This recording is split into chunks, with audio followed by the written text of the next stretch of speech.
Hello everyone. आप सभी को मेरा प्रणाम। जय श्री कृष्णा, राधे राधे। श्री श्रीमती प्रेमलता वर्मा आपसे बात कर रहे हैं 7977432532 से। आज हम लोग बात करेंगे प्रेम सूत्र, कहानी है प्रेमचंद जी की। इसमें पशुपतिनाथ हैं, प्रभा है,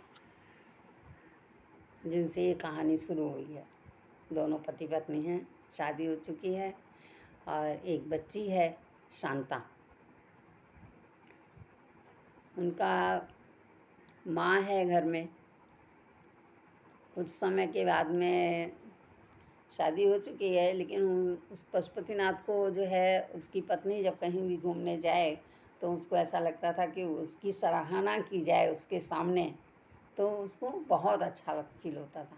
इस तरह का बोध हो रहा है। लेकिन वहाँ से जब कुछ समय बीतता है और उसके बाद में वो किसी और उसमें फंस जाता है।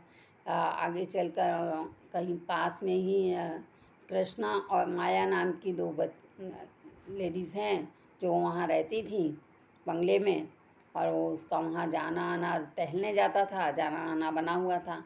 और वो इसको प्रभा को भी ले जाता था कई बार। उसके दिमाग में कोई बात इतनी जची नहीं, उसको नहीं ऐसा लगा।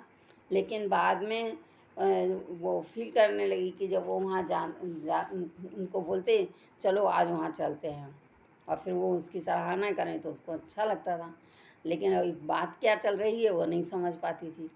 तो इस तरह से उनका जाना आना रहा। लेकिन एक दिन उसको बहुत फील हुआ तो वो चले गए। उसने बोला नहीं आप जाओ, मुझे नहीं जाना। तो वो नहीं गई। और बाद में उसको घर में बैठे बैठे उसको अकेले अकेले अच्छा नहीं लग रहा था।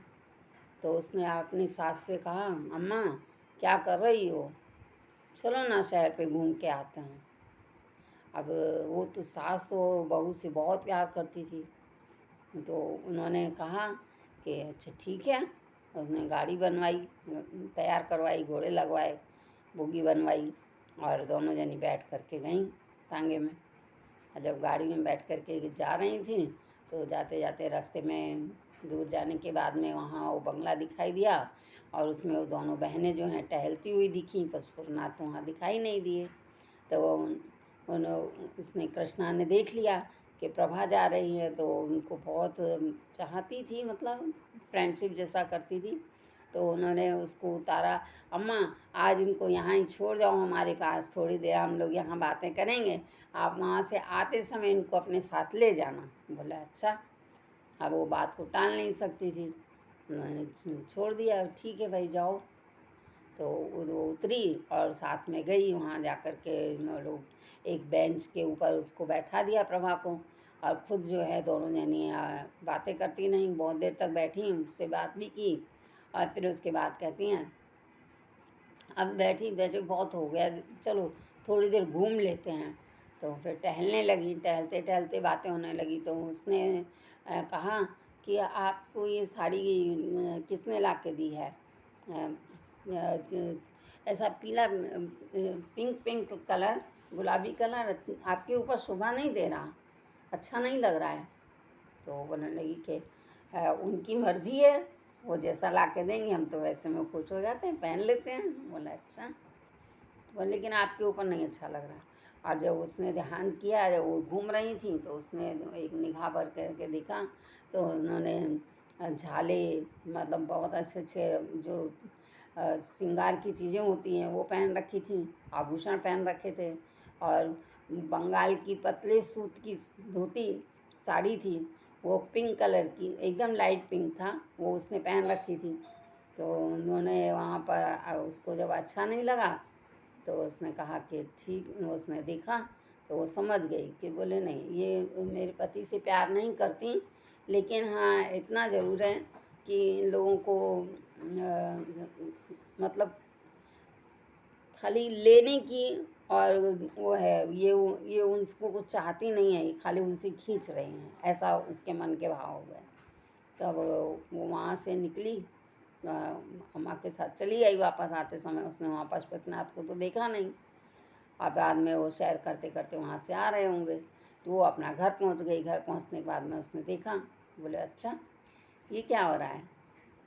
तो बोलने लगी कि हाँ, क्यों हम नहीं जा सकते क्या। तो आई, आकर के घर में बैठी। फिर बाद में पता लगा, और पशुपतिनाथ ऐसे थे, वो चाहते वो उसने कहा कि मैं इनको इसके बंधन में नहीं जाने दूंगी, कि ये लोग खुद भी बदनाम होंगी और उनको बदनाम करके छोड़ देंगी। तो अपने पति कोई भी कैसे वो सहन कर सकता है। तो उसने ऐसा ही किया, लेकिन वो मानते नहीं थे। उसने बहुत सोचा, तो वो प्रभा जो है परेशान हो गई। उसने कहा, उसको वहाँ अच्छा नहीं लगा। उसने कहा ठीक है।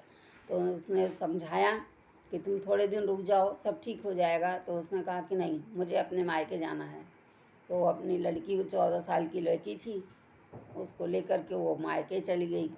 जब मायके जाने लगी तो उसने समझाया कि ठीक है, आप जाओ, थोड़े दिन वहाँ रहो, उसके बाद में मैं आपको लेने के लिए आऊँगा, बाकी मुझे कभी छोड़ना मत, मुझसे विरह मत करना। हाँ, इस तरह से उनको समझा करके और भेज रहा है। और वो चली गई, वहाँ जा कर के अपने मायके में रह रही है। जब रहने लगी तो इधर पशुपतिनाथ सोच रहे हैं कि ये कृष्णा कैसे भी मुझसे शादी करने के लिए राज़ी हो जाए। लेकिन उसने बहुत कोशिश की, पर उसने शादी से इनकार कर दिया कि नहीं, मुझे तो शादी नहीं करनी। तो उसने शादी नहीं की। तो कृष्णा जो है, फिर कुछ समय के बाद जब उसने शादी नहीं की तो ये जो है यूरोप चले गए अपनी सर्विस के लिए। और फिर वहाँ से जो है पत्र लिखते थे प्रभा को, अपनी पत्नी को, कि मैं यहाँ पर हूँ और इस तरह से अपना काम कर रहा हूँ, और मैं आकर के आपसे मिलूँगा। तुम मुझे मेरे पर विश्वास रखो कि मैं कभी भी तुमको अपने से जुदा नहीं होने दूँगा। इस तरह से उसको लिखते हैं, बहुत अच्छी अच्छी बातें करके लिखते हैं। लेकिन कुछ समय के बाद में एक समय ऐसा आया कि वहाँ कोई अंग्रेज़ी लेडीज़ थी जो उसके चंगुल में फंस गए। फिर उनके पास से जब इसके दिल में थोड़ी सी राहत आई कि भी चलो ठीक है, सुधर गए। और जब जहाँ इसकी पंखुड़ियाँ खिलने लगीं, थोड़ा उसको अच्छा लगने लगा, महसूस होने लगा, तो इतने में वहाँ से पत्र आने बंद हो गए। फिर वो समझ गई। फिर बाद में पत्र आया तो उसमें लिखा था, कोई अंग्रेज़ लड़की थी जिससे वो चाहते थे, लेकिन उसने भी उनके साथ रही बहुत समय तक, और उसके बाद किसी अंग्रेज़ के साथ चली गई। तो क्या हुआ, मतलब बेइज्जती किसकी हुई। तो वो इस तरह से जो है वहाँ पर रहते रहते फिर उन्होंने पत्र लिखना चाहा, उससे दिल टूटा। तो अब एकदम आघात जब हुए तब उन्होंने फिर से पत्र लिखना शुरू किया प्रभा को, मैं आ रहा हूँ, मैं तुम्हारे बगैर नहीं रह सकता। बहुत सारी बातें ऐसे लिख लिख के भेजते रहे। तो एक समय ऐसा आया कि वो वहाँ से आए।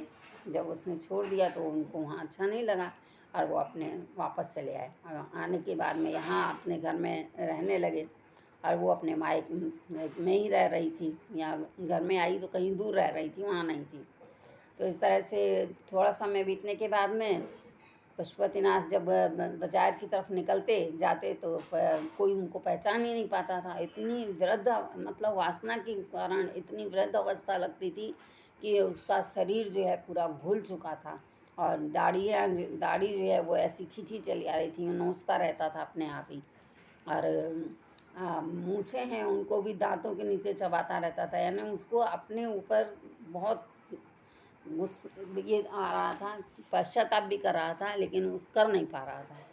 फिर इस तरह से जब वो वहाँ पर पहुँची तो उन्होंने शांता के लिए शादी की बातचीत चलने लगी। अब उसकी जब शादी की बातचीत चलने लगी, लड़की बड़ी हो गई, तो उन्होंने कहा कि कई जगह से रिश्ते आए, लेकिन माँ जो है घबराती थी, मेरे साथ जैसा हुआ है इसकी ज़िंदगी में ऐसा ना हो जाए, मैं तो हमेशा के लिए कहीं की नहीं रहूँगी। हाँ, मेरे को तो यहाँ जीना दुश्वार, और जाने के बाद भी, यानी मर भी गई तो मेरे को ये तकलीफ़ रहेगी कि मेरी बेटी कैसी है। तो इस तरह से जो है वो जब वो वहाँ उसको रिश्ते आए तो कई रिश्ते तो उसने छोड़ दिए। फिर बाद में एक रिश्ता उसको अच्छा समझ में आया, जिससे कि उसको ऐसा लगा कि हाँ, ये घर अच्छा है, मतलब सब स्त्री भी है और लड़का भी होनहार है, अच्छा है, सुशील है। तो इस तरह से देख करके उसने एक खत लिखा, और वो खत लिख करके शांता के हाथ ही पशुपतिनाथ जी के पास भेज दिया कि भाई उनकी भी अनुमति ज़रूरी है, बेटी है उनकी। तो उसने वहाँ पत्र लिख करके भेजा, उन्होंने पढ़ा, पत्र लिया हाथ में, लेकिन इतने समय तक वो अभी अपनी बेटी से कभी ये बात कह नहीं पाते थे, पर आज उन्होंने अपना पर्दाफाश किया। क्यों? कि वो लड़की शादी करके चली जाएगी तो फिर मैं किससे कहूँगा, किससे नहीं कह सकता, बात ही नहीं कर पाऊँगा। तो उन्होंने कहा कि बेटा शांता, तुम तो मुझे देख रही हो कि मेरी हालत क्या हो रही है, हैं, अब तो मेरे से कुछ सहन नहीं होता, हैं, और अपनी माँ से कहो कि मेरी ये जो दीन दुख दशा हुई है वो इसी कारण से हुई है कि मैं अपनी गलतियों को समझता हूँ, और लेकिन तुमसे बहुत प्यार करता हूँ, मैं तुमको कभी नहीं जुदा कर सकता, तुम्हारे बगैर रह भी नहीं सकता।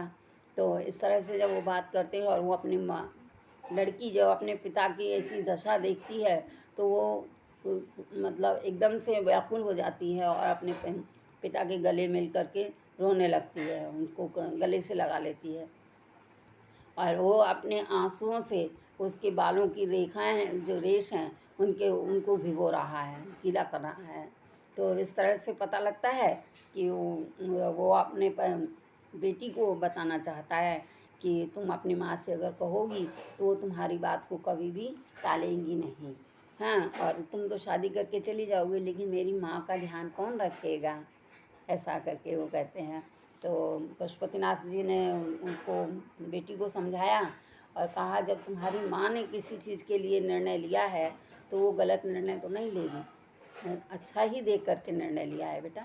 अब तुम हमेशा सौभाग्यवती रहो, हाँ, और अपने घर जाकर आनंदित रहो, लेकिन माँ से ये बात कहना, और आपकी बात को माँ टाल नहीं सकती। तो इस तरह से उसने क्या किया, जाकर के माँ से कहा, बात की, और इस तरह से दोनों जो भंग हृदय थे उन दोनों हृदयों को उसने मिला दिया, एक सूत कर दिया, हाँ, और इस तरह से जो है सब पूरा परिवार आनंदित हो गया।